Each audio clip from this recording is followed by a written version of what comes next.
Folha FM 98,3 Campos dos Goitacazes. Começa agora o Folha no Ar, primeira edição. Oferecimento Laboratórios Plínio Bacelar. Repetindo, 7h03 agora. Bom dia a todos, eu sou Marco Antônio Rodrigues. Hoje o dia é 2 de abril de 2019 e vamos conferir agora os principais assuntos e as manchetes do jornal Folha da Manhã. Gil, Marcão e Ábido reagem a Vladimir. Bruno surfa e o resto cala. Os pais dele acabaram com a cidade, disse Gil Viana. Dauaire gosta das palavras do aliado sobre a eleição em São João da Barra e Bacelar, Carla e Clarissa em silêncio por seus motivos. Primeira reunião da CPI do Fundecam. Na Câmara participaram do encontro 4 integrantes. O presidente Jorginho Virgílio, o relator Abu, ainda Luiz Alberto Neném e Paulo Arantes. O quinto vereador, Silvinho Martins, não compareceu.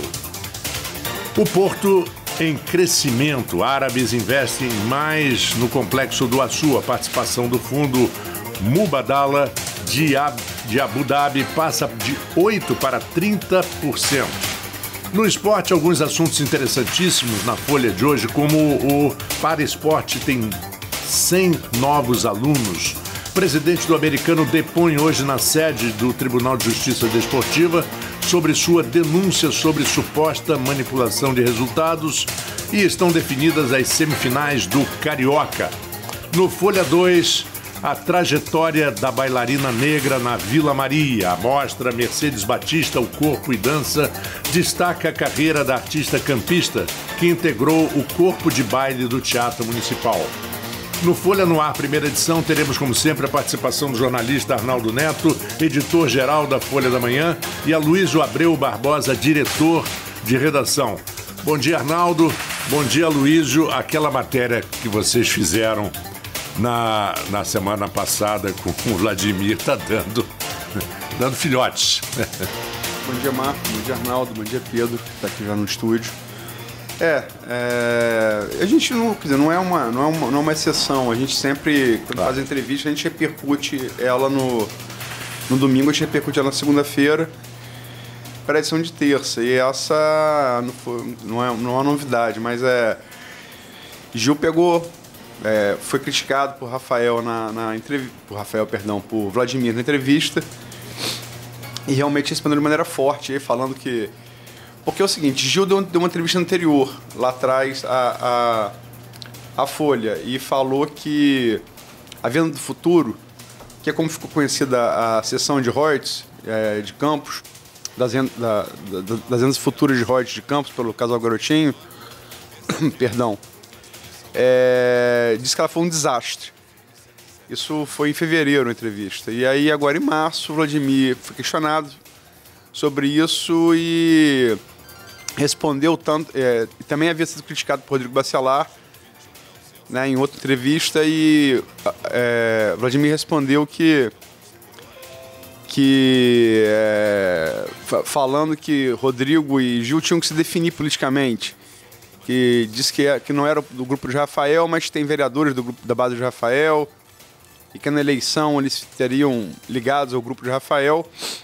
E aí Gil respondeu, reafirmando que disse que a venda do futuro...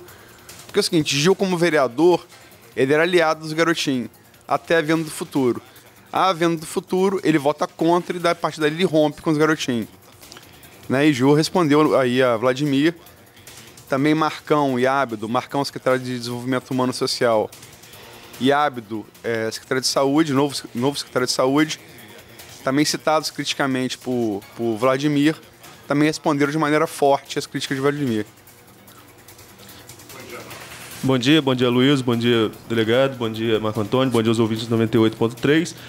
A matéria a gente, hoje falando mais até como leitor, né, que a gente já leu a matéria toda, e tem a questão dos silêncios também. Primeiro tem Bruno, como está na manchete, Bruno surfando nas declarações do Vladimir, principalmente sobre São João da Barra. Vladimir aponta Bruno como, principalmente se houver uma inelegibilidade da prefeita Carla Machado, que é uma prefeita popular e tem uma avaliação no mínimo razoável, que se Carla estiver inelegível, como ela tem a condenação em primeira e segunda instâncias na ação da Machadada, se isso se confirmar no TSE e ela não puder ser candidata, o Bruno seria um caminho natural e bom. O Bruno não se coloca ainda como candidato, como pré-candidato em São João da Barra, mas tenta ali tirar um certo proveito. Se animou bem. Se animou bastante, né? Com a declaração de quem o fez na política, principalmente. O primeiro mandato de Bruno, é impossível você imaginar Bruno ter sido eleito, principalmente no primeiro mandato, sem Vladimir. E Vladimir dá uma declaração dessa, em uma circunstância que pode ter um cenário mais fácil, sem a presença da Carla, se confirmada a condenação em terceira instância, realmente é um cenário natural e bom para ele e mais fácil para ele também, né? Claro que o grupo da prefeita Carla Machado, se ela não puder ser candidata, vai ter candidato e candidato forte, porque, como eu falei, é uma prefeita que é muito popular em São João da Barra e tem uma avaliação que pode-se dizer no mínimo razoável, mas é muito mais fácil você enfrentar o candidato da máquina do que você enfrentar a própria representante da máquina numa disputa, né? E o Cala, no caso, foram Rodrigo Bacelar, Clarissa e a própria Carla Machado. A matéria é minha, eu gerei demanda para a assessoria de Carla e para a assessoria de Clarissa. Elas preferiram não falar, né? E Rodrigo, procurei pessoalmente mensagem de WhatsApp, também não quis falar, né? E, quer dizer, como está no ponto final de hoje, são silêncios meio que ensurdecedores, né? Porque Rodrigo Bacelar, quer dizer, o fato dele não querer falar claramente mostra que ele não quer queimar navios com Vladimir, né? E Carla, o que isso quer dizer? Por que ela nunca quer falar sobre a possibilidade dela não ser candidata? Como o Arnaldo falou, pelo julgamento do Machadada no TSE, onde ela já foi condenada na primeira e segunda instância. Porque ela não despreza a possibilidade de não ser candidata. Uhum. E Clarissa não quis falar, talvez porque ainda esteja ressentida, porque fez menos votos que o irmão. Se elegeu, mas Clarissa era esperada antes da eleição que fosse uma das deputadas mais votadas do estado do Rio de Janeiro e passou ali na conta do PROS, na conta do chá.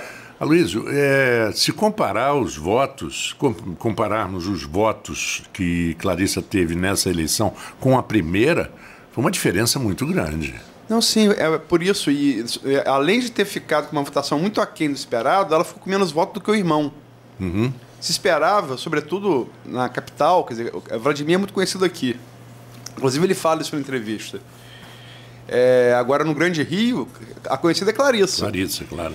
E a partir dessa eleição em outubro, porque você tem... Qual a situação do grupo dos garotinhos? Você tem garotinho inelegível, Rosinha inelegível, você tinha a Clarissa como talvez o principal nome em projeção estadual e até nacional. Chega a eleição, Vladimir fica com mais votos do que ela. Uhum. Então, todos os analistas aqui da região, como também do Estado, a mídia carioca, Vladimir passou a ser, pelo resultado efetivo que teve nas urnas, o nome mais forte do grupo, né? Que até então se considerava Clarissa, e passou a ser ele. Na entrevista também o Vladimir coloca que essa redução dos votos dele, tanto dele quanto da irmã, aconteceu por causa da questão da inelegibilidade do pai, porque o material de campanha era casado. O material de campanha era casado, o PRP retira a candidatura de Garotinho na quinta-feira, às vésperas da eleição, então muita gente pensava que o voto, por estar na imagem com o Garotinho, poderia ser um voto inelegível. Além do que, a gente não pode desprezar também o fenômeno Bolsonaro de 2018, que também influenciou na eleição para parlamento. Inclusive, Marcão ia falar deputado, né? Marcão não conseguiu a cadeira porque a legenda ligada ao candidato a presidente Bolsonaro acabou aí fazendo uma avalanche, levando muitos deputados para o Congresso. 12 deputados. 12 foram no Estado, né? 12 estadual lá, mas é muito diferente. Me fugiu o número aqui agora, mas Marcão acho que foi o terceiro, não foi isso? Foi o terceiro do PR, só não entrou porque... A legenda foi assim... Coisa muito pouco. Marcão, há que se destacar, teve mais voto que Vladimir no geral, embora tivesse menos voto em Campos, né? E na questão de Clarice era esperada como puxadora de voto do PROS. Até teve um período ali que o PROS ficou de expulsar a Clarissa, de não dar a candidatura a Clarissa. Na época eu lembro que como repórter eu fiquei atrás de Felipe Bournier, falando com ela, e um ia negando, outro ia negando, mas ninguém se acertava em um discurso. O Felipe ficou 5 dias para responder uma ligação. Ainda é o presidente do PROS, o Felipe Bournier, mas eles apostavam na Clarissa como puxadora de votos. E se não tem a coligação com o PSC, com o Otônio de Paula, que fez mais de 100 mil votos, ela não entrava. Ela fez 10% da votação dela de 2014. Foi uma queda bem acentuada. Eu só acho também que assim, essa atenuante de que o material estava casado com o garotinho, se sabia desde antes do pleito, desde antes das convenções, que o garotinho tinha problemas com a justiça, né? Talvez até já tenha sido feito até como... se acontecer alguma coisa, pelo menos o material está na rua. Mas tipo assim, se eu vou concorrer com uma eleição coligado com você, e se você tem muito problema com a justiça, é um risco que eu estou correndo, né? Claro. É um risco que não é desavisado. Né? Exatamente. Quando você aceita estar linkado e a liderança de uma pessoa que tem muitos problemas com a justiça, como é o caso do garotinho, você corre o risco de ser afetado, mas não é uma surpresa. Não, é desavisado. Você sabe que você vai correr esse risco. Sim, e correram e não dá para reclamar depois, né? É verdade. Arnaldo e Aloysio, a gente tem uma matéria também muito interessante que ontem foi amplamente comentado aqui nos boletins da Folha, direto da redação, mas é muito importante que o Porto está em crescimento. Árabes investem mais no Complexo do Açu. A participação desse fundo Mubadala de Abu Dhabi passa de 8% para 30%. É significativo. Não sei se vocês querem falar rapidamente agora ou depois no final. Não, rapidinho, a gente já, como você falou, a gente ontem já falou sobre isso direto da redação durante o dia inteiro, né? Foi uma nota do Lauro Jardim no domingo, o Cristiano replicou aqui. E o mais importante é que nessa semana, além desse investimento, acho que é a revista Veja, que é datada de hoje, mas já foi para as bancas na semana passada, né? Libera na quinta-feira, mas datada de hoje na terça, dedica 4 páginas ao Porto do Açu, falando sobre toda a trajetória do Porto. A gente abordou isso no ponto final de domingo. Você, né? Falando sobre essa questão da revista Veja, trazendo essa matéria sobre o Porto do Açu desde o PowerPoint de Ike Batista. E o título da matéria é esse, não era só PowerPoint, passando pela derrocada do Grupo X e a mudança ali no perfil do Porto do Açu, porque o Porto ele vai para a questão de petróleo e gás e assume um protagonismo aí nesse setor. Bom, são 7 horas e que... Pode, Aloysio, CP do Fundecam, vou falar sobre a CP do Fundecam. Sim, claro, a Fundecam, reunião da CPI do Fundecam na Câmara. Participaram 4 dos 5. Afinal, nosso amigo Antônio Scleito, que é um radialista que a gente respeita muito, falou que a gente precisa ser mais noticioso antes para começar a entrevista. E eu levo muito em consideração Claro. Temos que dar o feedback de Antunes.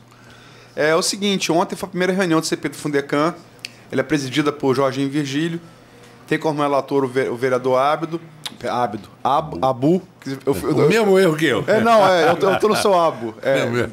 Abu é ótimo. Abu. Meu Deus. E tem mais 3 integrantes, que são Silvinho Martins, Paulo Arantes e Elisoberto Neném. O Silvinho Martins não foi ontem à reunião. Essa reunião se deu com 2 integrantes da equipe técnica, cujos nomes não são revelados. Porque esse Pedro Fundecam mexe com muito investimento e tal. Claro. Para que eles não possam ser pressionados, né? Mas foram um advogado e um economista, deliberaram que a partir do dia 15 vão começar a ouvir, né, iniciar as oitivas para a Comissão Parlamentar de Inquérito, e vão ouvir 2 pessoas. Os nomes também não foram revelados pelos mesmos motivos e nem o horário, para que não haja nenhum tipo de constrangimento, né? Mas o Fundecam, ele foi pensado no governo Arnaldo Viana, fundação criada no governo Arnaldo Viana, para financiar indústrias, sobretudo, que viessem a Campos. E a gente sabe que o resultado, quer dizer, estou falando disso, o governo Arnaldo, estou falando de quantos anos atrás? De 16 anos? 16. É. Acho que foi 2001 que começou o Fundecam, se não me engano. Na verdade, foi uma reação. Houve um movimento, na época, de vários representantes da sociedade civil organizada que questionava a aplicação dos royalties, né? Naquele momento, o campo estava no topo, né, dos royalties de petróleo. Os campos maduros ainda não eram tão maduros assim, estavam no topo de extração. Mais ou menos a situação que Maricá e Niterói vivem hoje, né? Estava no auge. E Arnaldo pegou parte desse dinheiro, criou o Fundecam para tentar estimular o chamado desenvolvimento autossustentado. E a gente sabe que de lá para cá é muito pouco o residual do que ficou do Fundecam, né? As indústrias que vieram, a Schulz, por exemplo, que era uma indústria alemã que fazia tubulações, não ficou. Tinha uma indústria de macarrão que sequer chegou a ser instalada. Então, a época das vacas gordas, do dinheiro fácil, dos royalties, muito dinheiro foi aplicado em campos na tentativa de financiar indústrias, a gente vê muito pouco residual hoje. Eu acho que o vereador Jorginho Virgílio está certo em querer saber para onde foi esse dinheiro e o que dele foi gerado, né? Qual a contrapartida dada pelas indústrias, né? Porque, de fato, o que ficou do Fundecam em relação a indústrias? Eu acho que não ficou nada, né? E acho que é pertinente que o poder público, através de uma comissão parlamentar de inquérito, investigue isso devidamente. Bom, então, 7h18, vamos agora ao intervalo e quando voltarmos, vamos conversar com o nosso convidado de hoje, o delegado Pedro Emílio Braga. Daqui a pouquinho, logo após o intervalo. Folha FM.